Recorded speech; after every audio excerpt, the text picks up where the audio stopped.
Ons saai uit vanaf ons studio in Nelspruit en bring vir die nuutste nuus en stories vanaf Mpumalanga in die Laagveld.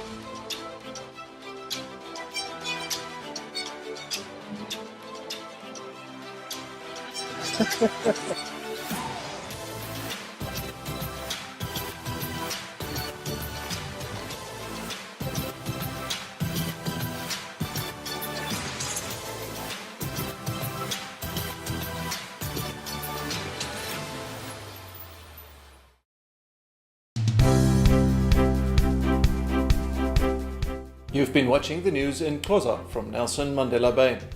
Stay tuned until 7:30 with their English bulletin. Good evening. I'm Derek. Welcome to our community news broadcast, Suburb.News, from a wet Lowveld in Mpumalanga. More about the rains in a short while. In our news tonight, we look at a new health and sport performance centre that was launched in Nelspruit. Mrs. Africa finalist Ira Pillay in our studio, and the SPCA warns about shooting fireworks this festive season. This and more news after the weather. Stay with us.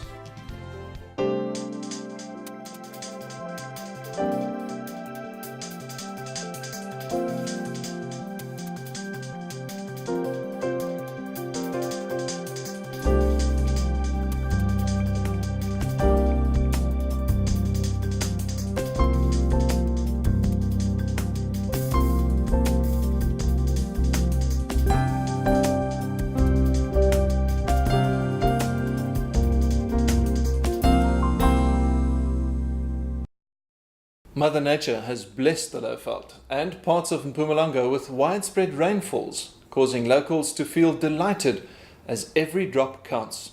Here are the latest rainfall figures for the Lowveld. Barberton received a welcoming 28 millimeters, White River 42, Hazy View 65 and Nelspruit 16.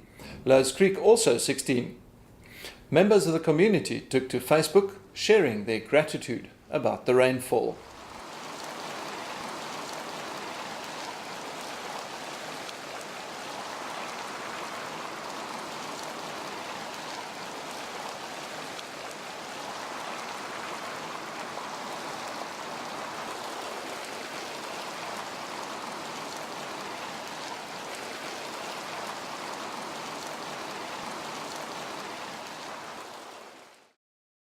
As the festive season draws near, it is important for us to remember our furry friends when it comes to firework displays and lanterns that accompany the holidays.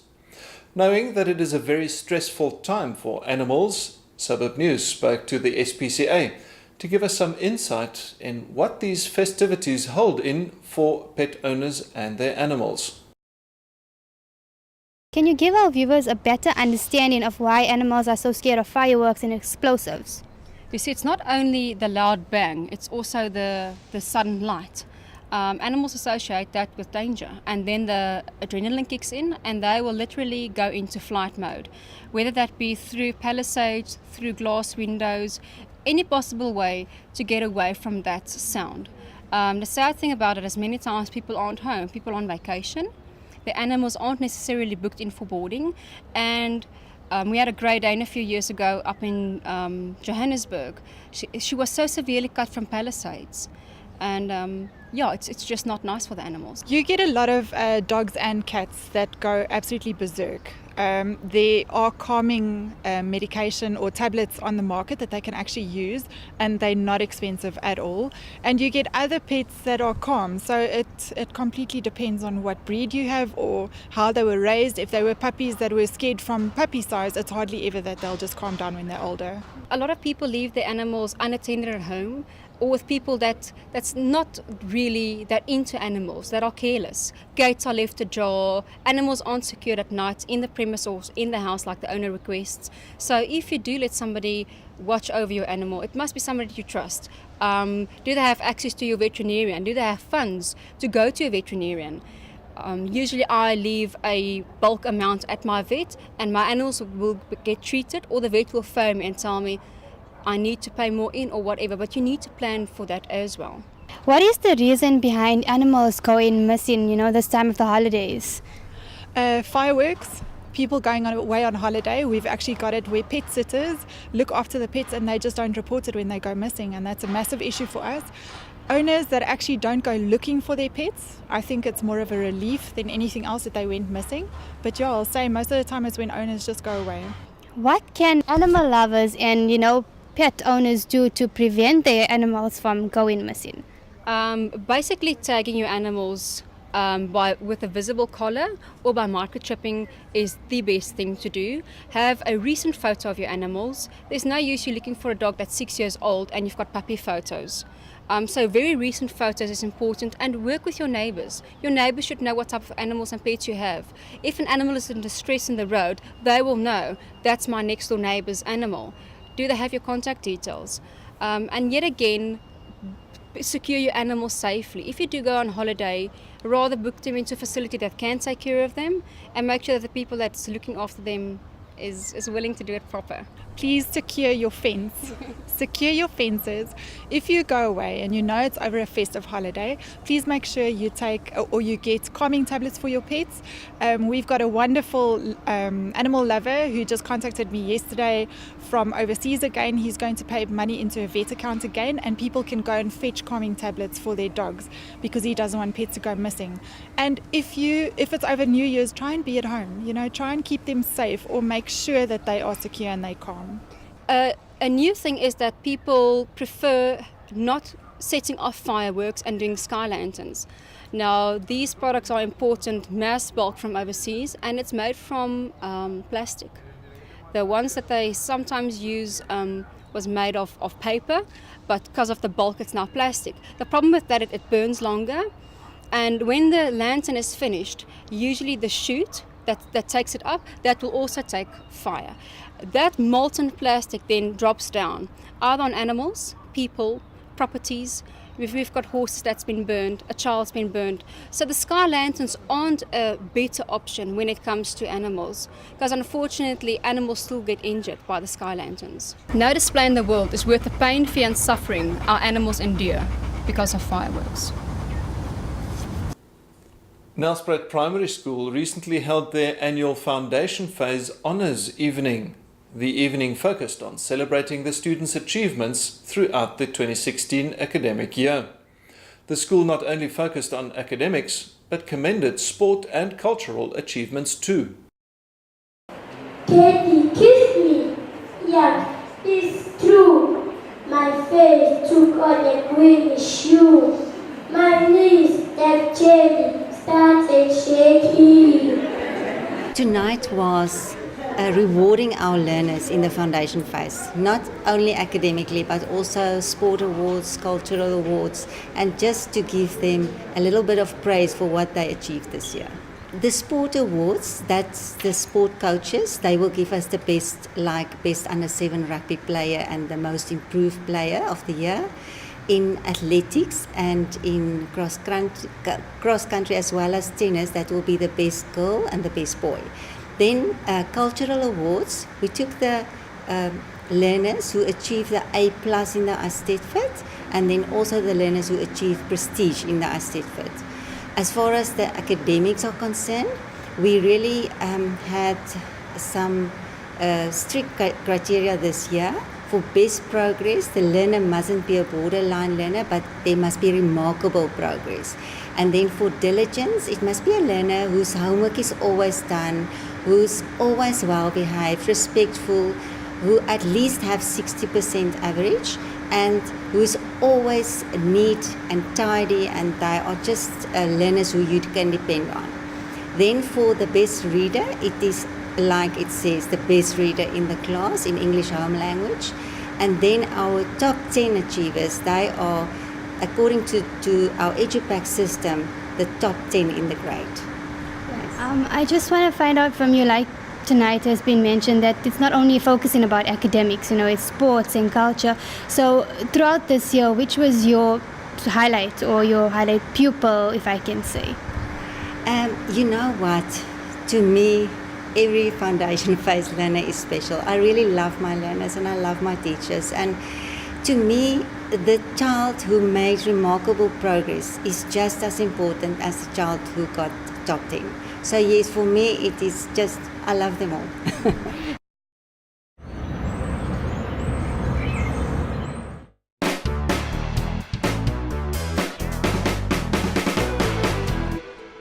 Moroccan barber is special for the main haircuts, and shaving.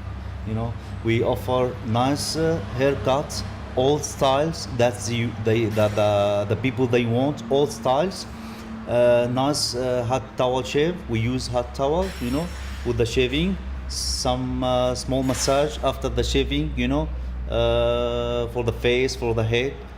From a haircut to the shaving and to the beard, and this is the place we can man really spoil himself. It's a very special place. I don't think he will get any place like this in the whole of Mpumalanga, by the way. The special things that you cannot find it in another salons. When the customer come here, he feel like he's in the cafe or in his place. So he enjoy it here with the environment inside the salon.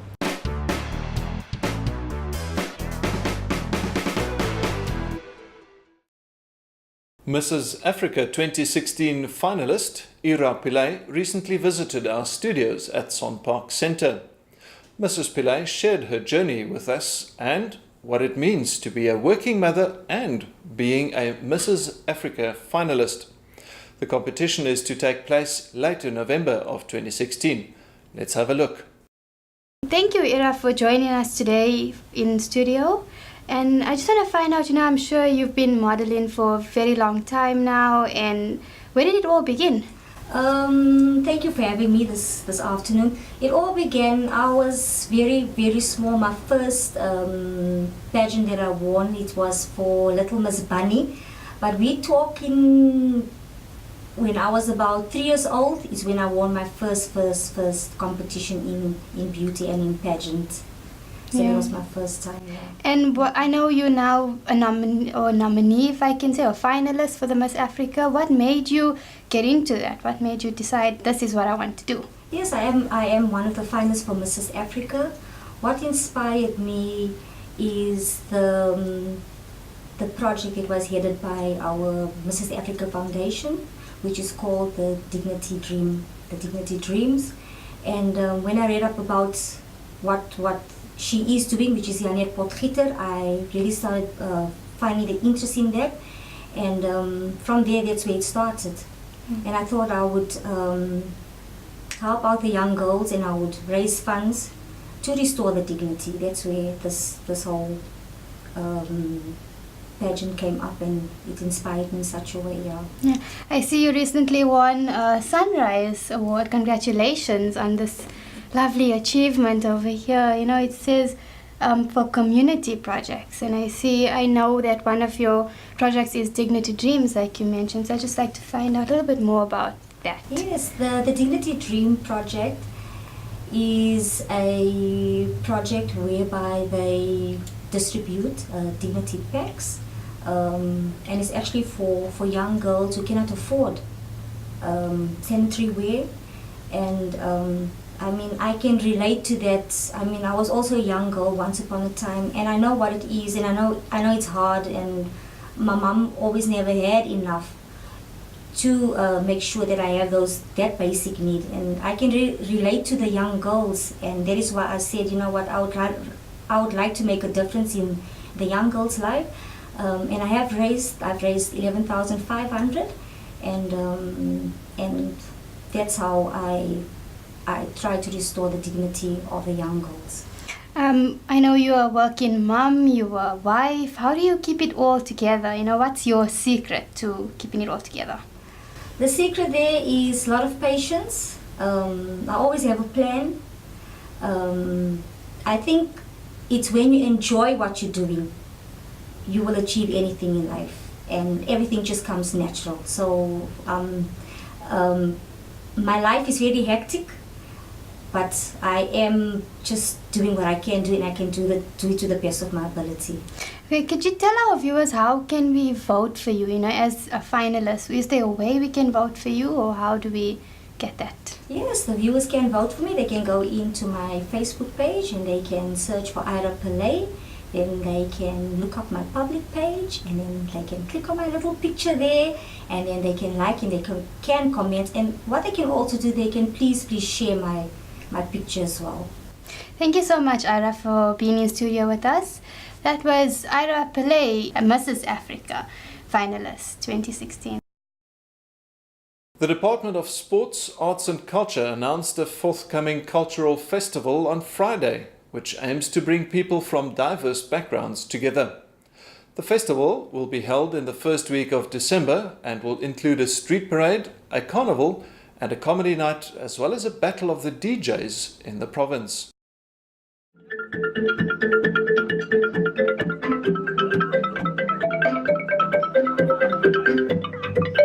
The Honorable Premier announced or pronounced that we are going to host and launch the cultural festival where we're going to promote our culture in different types. So today we are starting that, as we know that we are going to have the cultural festival on the 1st to the 3rd of December. The reason we are hosting this festival is to try to address the social cohesion and nation building in our province. As we all know that this province is dominated by Maswati and Amandebele. We have got maybe 10% of whites in the province. So we're trying to manage the racist in the province by having the cultural festival where we're going to have black and whites in that festival, and they are going to showcase their talents.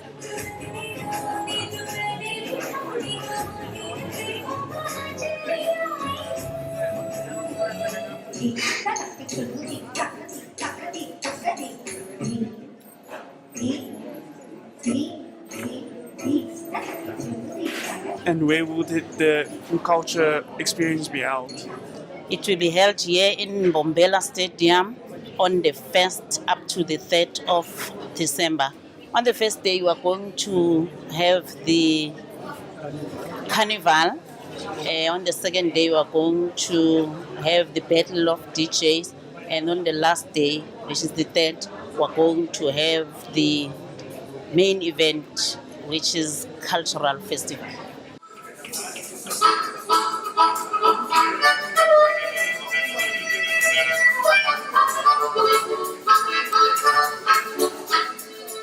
During the festival, our people will pay maybe an amount of, I'm not sure of the amount, let me not lie about the amount. That money will assist our artists and youth who are unemployed, maybe to get something that they will live on it. Okay, maybe does this program include more local artists? Yes, it is. We've got our provincial artists, local artists, all of them, they will be participating on that day.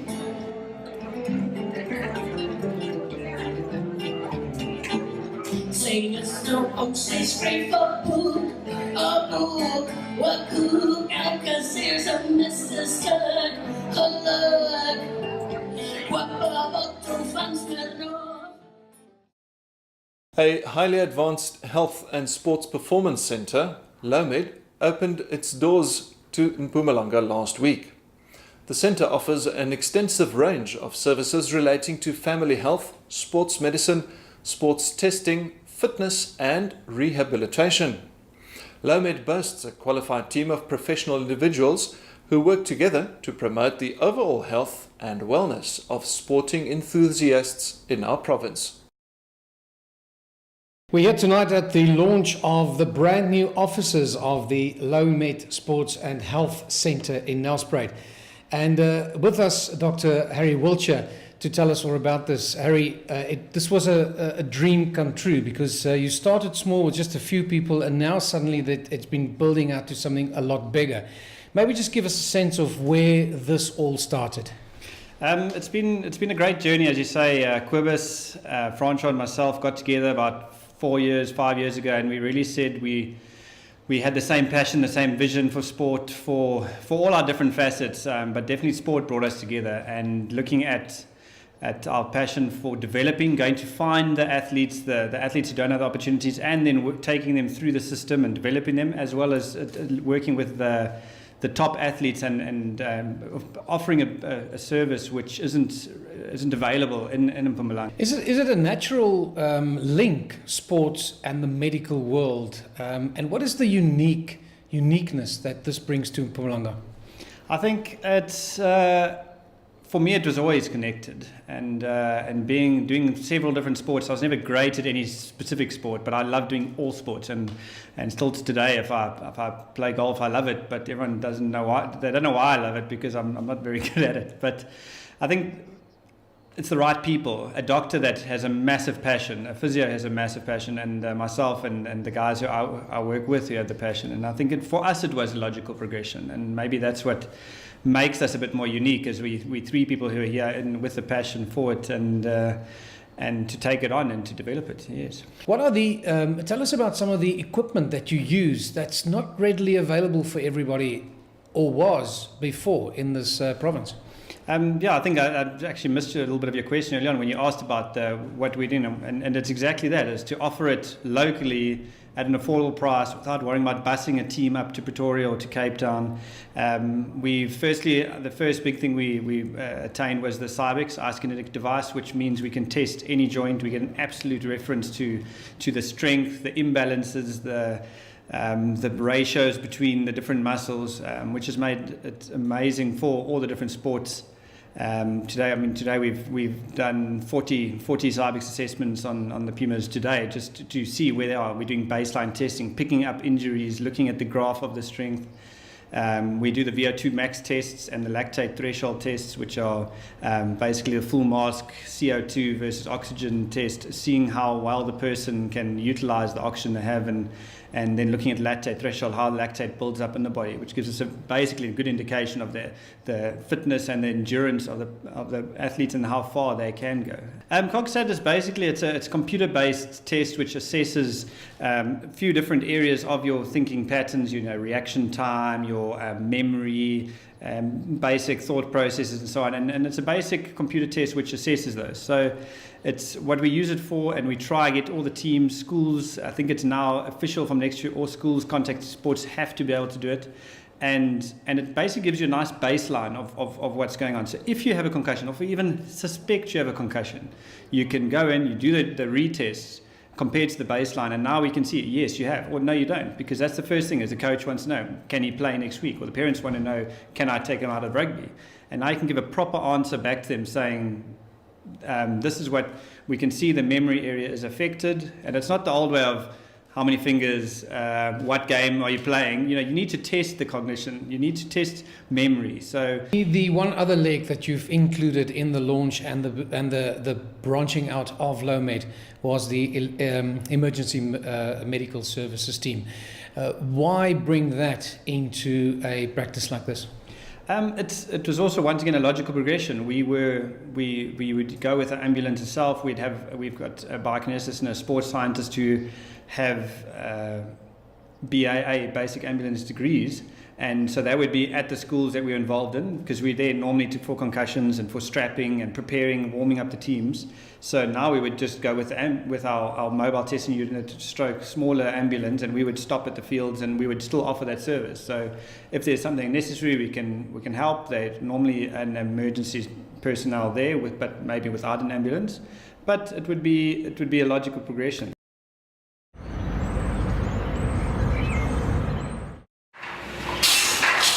Wendy Lane started 1994, so we're 22 years old, and based right here in the Lowveld. We go out to try and solve people's space problems, to do it efficiently, to do it quickly, to do it without any hassles. We make all sorts of things. We do from little dog kennels for people, we do huts that people put in their back gardens for storeroom, for playing in, for working in. You want an overnight place to stay, or a little fishing cottage, or a hunting cabin. You need accommodation for your staff. If you're starting up a business or you've got a tender, you've got some work to do, and money is tight. But you need space, you need an office, you need somewhere to store your things. We can offer you that solution. We can walk alongside you. Our customers are always looking for a hassle-free product, and they want to know that they're going to get what they have asked for. And that's what we're always striving to do. So if you are expecting us to arrive, then we must arrive. And we must do what we've said that we're going to do. Last week, in our focused discussion, we talked to leaders in our community about their vision and aims to bring about positive change to the Lowveld. Tonight, we feature the second part of our discussion with businessman and entrepreneur from the Lowveld, Oupa Pilane. We're talking to Oupa Pilane, businessman and entrepreneur here in the Lowveld. Oupa, part 2 of our discussion. Thank you very much for coming in. Thank you so much for inviting me. Oupa, earlier this week we talked about change in our community and what change we would like to see happen. If I live in a part of the Lowveld and I don't have contact with our leaders, it's easy to stand on the fence line and point fingers. But how do I get involved? I think we've relied too much. I said, and I've now becoming known for that. I said, I don't understand why we put so much hope in the hands of politicians. I just want someone to explain to me why we think politicians are going to resolve the challenges that we're being faced with. We should be entrepreneurs. Yes.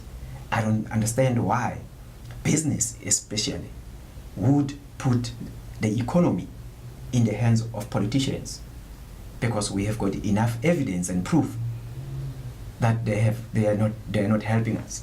You see, and actually if you look at most of the challenges that we are facing as a country are caused by politicians.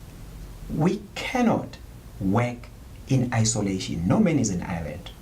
We've got to be able to go back to our organizations as business. We've got to be able to go back to our civil organizations and be able to join any other organizations where together we can be able to move this country.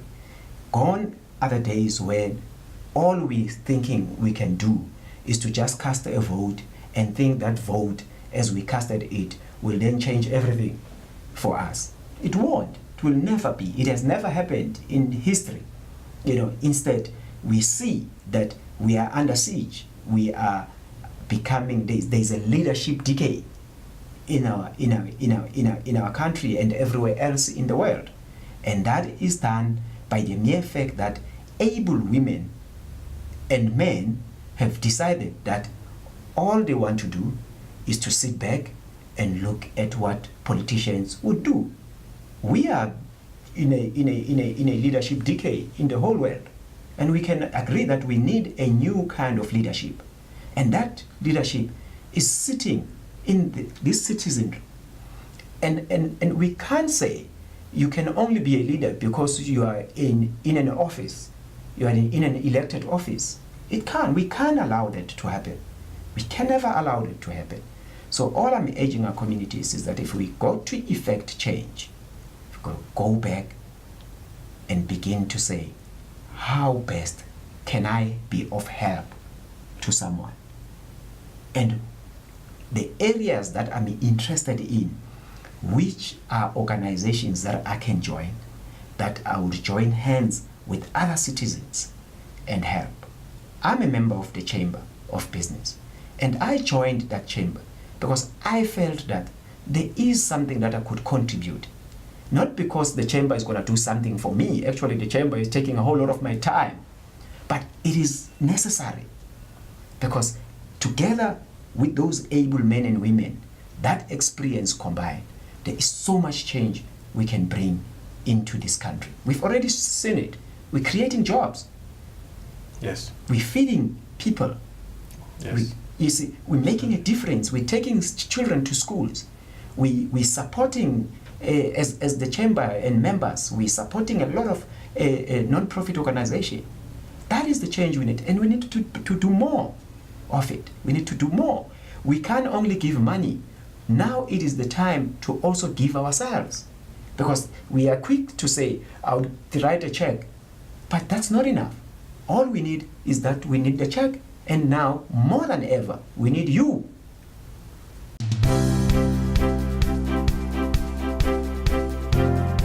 And that brings us to the end of our news broadcast from the Lowveld in Mpumalanga. Up next is the news in Xhosa from Nelson Mandela Bay. Until next time, I'm Derek. Have a wonderful week and God bless you.